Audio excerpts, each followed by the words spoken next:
যে গাড়িটা যাচ্ছে এটা কিন্তু পুরো ইলেকট্রিক কার। মনোকামনার থেকে গাড়িটা চলতে শুরু করেছে। গাড়িটা অবশ্য আরও অন্য দূর থেকে আসছে, এটা আমরা ওখানে উঠেছি।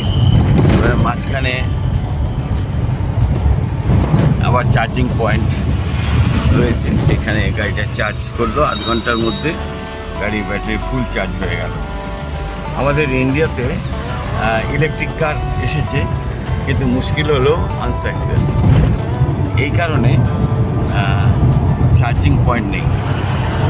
নেপালেতে একটা জিনিস দেখলাম, এখানে প্রচুর ইলেকট্রিক কার আছে, আর তার জন্য চার্জিং পয়েন্ট প্রায় 100 কিলোমিটার অন্তরই, 50-100 কিলোমিটার অন্তরই এই চার্জিং পয়েন্ট আছে। আর এই চার্জিং পয়েন্টগুলো খুব কুইক চার্জ হয়, কারণ প্রত্যেকটা গাড়ি আমি যা কথা বলে শুনলাম ফুল চার্জে 150 কিলোমিটার যায়।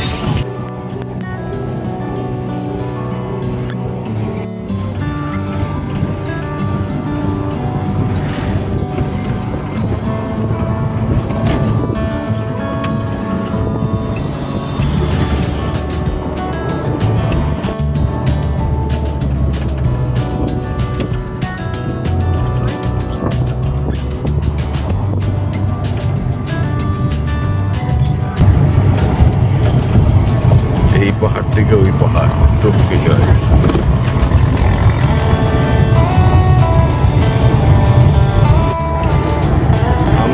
ওদের গাড়ি এখন চলেছে কাঠমান্ডুর পথে। দুদিকে পাহাড়, পাহাড়ের মাঝখান দিয়ে রাস্তা, কখনো নদী, কখনো পাহাড়ের ধার ঘেঁষে গাড়ি চলেছে। আর এখন যেটা দিয়ে যাচ্ছি সেটা হচ্ছে হাইওয়ে। আমরা এখন কাঠমান্ডুর ঠিক ওপরে, নিচে ওই কাঠমান্ডু দেখা যাচ্ছে। আমরা এখন নামছি কাঠমান্ডু।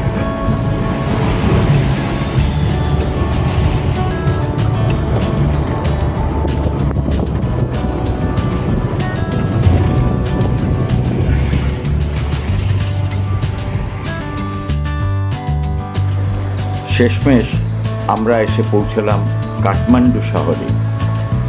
আমরা ঠিক করেছিলাম আমরা মারোয়ারি গেস্ট হাউসে উঠব। এটাই সেই গেস্ট হাউস।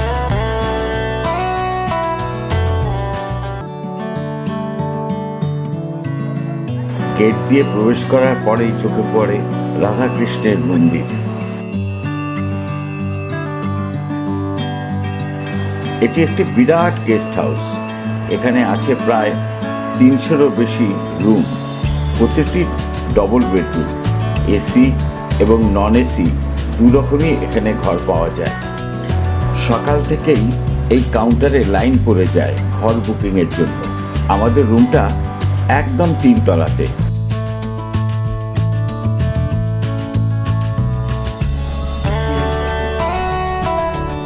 ভোর 5টা থেকে সন্ধে 8টা পর্যন্ত এখানে চা এবং কফি পাওয়া যায়। আমরা 2 কাপ চা খেয়ে নিলাম। আর এটা হচ্ছে শুদ্ধ শাকাহারী ভোজনালয়। এখানে দুপুরে ও রাতে মাত্র 120 টাকায় পেট ভরা খাবার পাওয়া যায়। খাবারে আছে ভাত, রুটি, একটা সবজি, শাক, স্যালাড, ডাল ও পাঁপড়।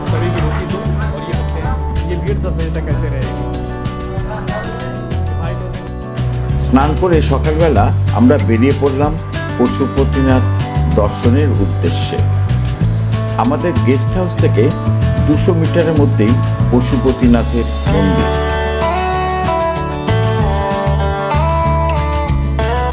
আর এটা হলো জুতো রাখার কাউন্টার। এখানে জুতো খুলে জমা দিতে হয়, তারপর খালি পায়ে মন্দিরে যেতে হবে।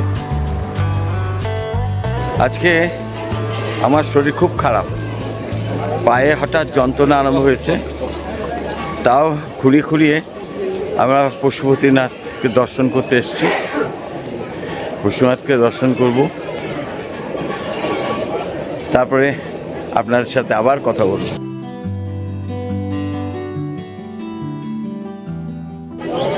অবশেষে আমরা পশুপতিনাথ মন্দিরের কাছে এসে হাজির হলাম।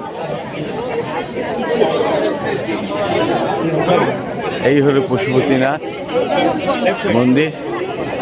আজ থেকে প্রায় 53 বছর আগে আমি এখানে এসেছিলাম। তখন যেই পরিবেশ বা যা ছিল তা এখন নেই, তা আমূল পরিবর্তন হয়ে গেছে। যাই হোক, ভেতরে তো পশুপতিনাথের ছবি তুলতে দেয় না, তার জন্য এখানেই ক্যামেরা অফ করছি। আমরা এখন ভেতরে যাব। কোনো রকম খুঁড়িয়ে খুঁড়িয়ে আমি মন্দিরে পৌঁছালাম পশুপতিনাথ দর্শনে।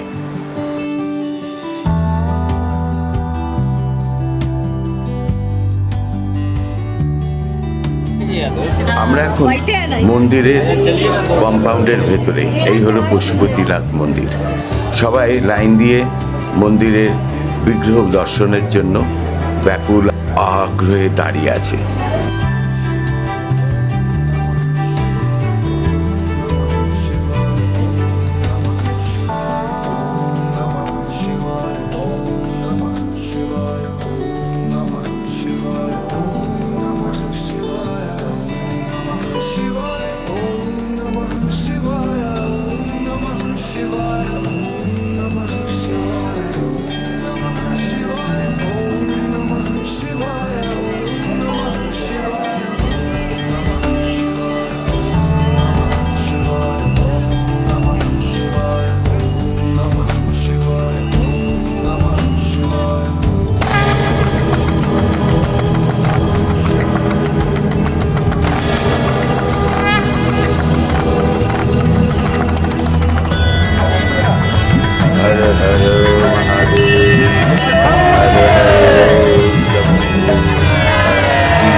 बाबा पशुपतिनाथ भगवान को।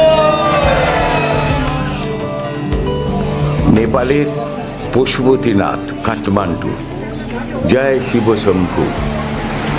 এটি হলো বাগমতী নদী, যেটা এসেছে হিমালয় থেকে। এই নদী হিন্দু ধর্মের একটি পবিত্র নদী। আর এই হলো পশুপতিনাথের মন্দির।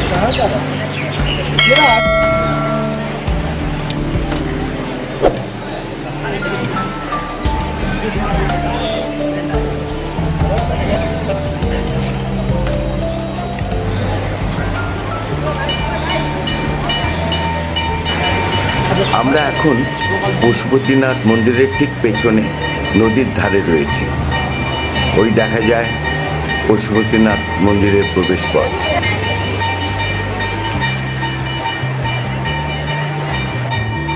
আজ থেকে 53 বছর আগে আমি এসেছিলাম কাঠমান্ডুতে পশুপতিনাথ দর্শনে।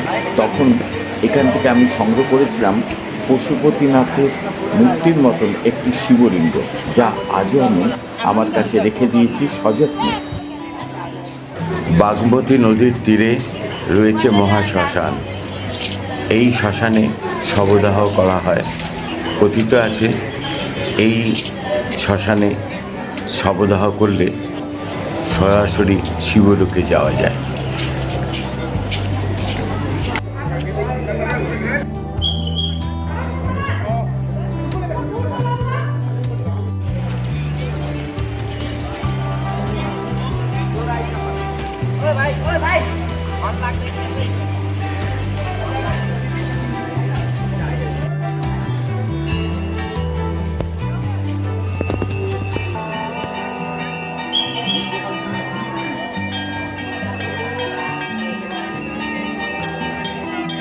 এই হচ্ছে পশুপতিনাথের মন্দিরের চূড়া।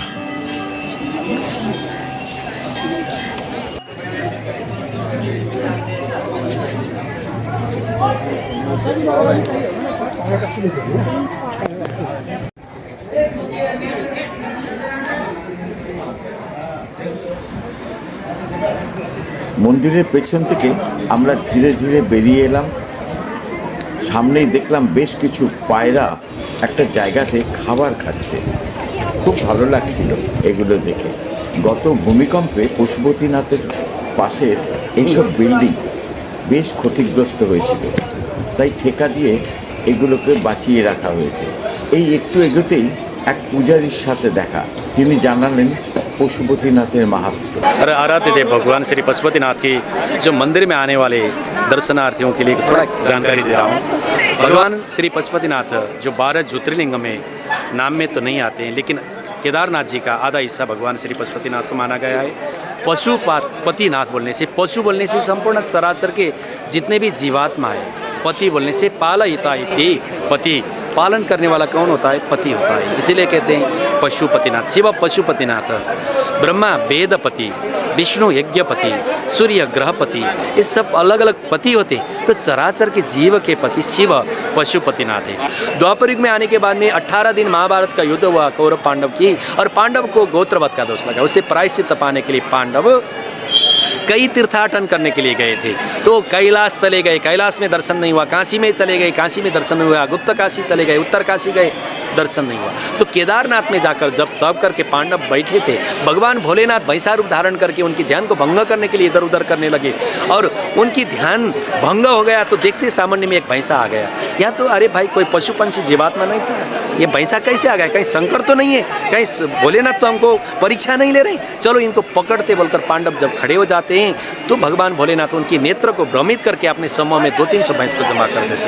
200-300 भैंस में से पहला वाला भैंसा कौन सा, बाकी भैंसा कौन सा, पांडव को पहचान में नहीं आया। और पांडव मध्य का जो भीम है, केदारनाथ के पहाड़ों में 2 तरफ में टांगे करके खड़ा रह गया, और टांग के नीचे से भैंसे को निकाला। ऐसा कि मदद दिक्कत आए, और सारा भैंसा निकालने के बाद में अंत में एक भैंस बचा हुआ था, शंकर भैंस, उसका पुष्का भाग से भीम ने पकड़ के उनकी खिंचातानी में 2 पार्ट हो गई। जो सिरोपरि पार्ट का प्राण पशुपतिनाथ में आकर मिलन हो गया, धड़का हिस्सा जमीन में गड़ के केदारनाथ पर रह गया। इसीलिए 12 ज्योतिर्लिंग से भी संबंध है बोलकर माना गया है। इनका दर्शन मात्र से पशुपात से, पशु योनि से छुटकारा मिलेगा। सर्वे भवन्तु सुखिना, सर्वे सन्तु निरामया, सर्वे भद्राणि पश्यन्तु मा कश्चित् दुःख भाग् भवेत्। सभी प्राणी में सद्भाव रहे, हमारी ही कामना है। এবারে ফেরার পালা। পথের পাশে রুদ্রাক্ষের দোকানগুলোকে দেখছিলাম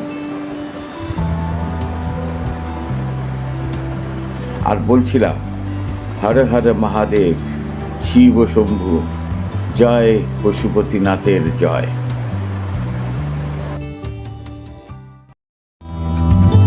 আমি প্রবীর দাস, আমি ঘুরছি নানা জায়গাতে আর ভিডিও তুলে আমার এই চ্যানেলে আপনাদের জন্য আপলোড করছি। যদি ভালো লেগে থাকে অবশ্যই সাবস্ক্রাইব করবেন।